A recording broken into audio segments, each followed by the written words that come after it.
90.9 billion pesos ang budget sa public works. Dakong bahin niini alang sa pag-upgrade o repair sa mga kalsada sa nasod. Palisiyang gipatuman sa DPWH ang 80-20. 80% ang itagana sa pag-upgrade o repair sa national arterial roads o 80% sa secondary roads sa managlahing lokalidad intiro nasod. Dinhi nag-alboroto ang pipila ka opisyal.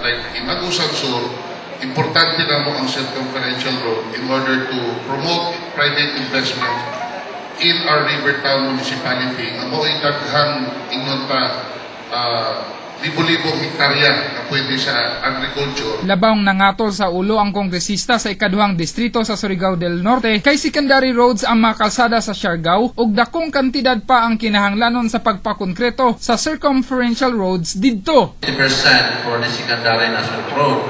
Ang among problema kay sa Siargao, wala kong kami arterial road. Kung sa Gamayra, Karadaw, ang among budget dito. Gipasabot ni NEDA Director General Padiranga ang mga opisyales. Pasabot na ang atong investments, wala tayong makuha kayo. Kung unsay gisulod mo lang gawas. No? Kunya, one of the reasons nga na among conclusion is that our projects never really get finished. Tigin mahuman.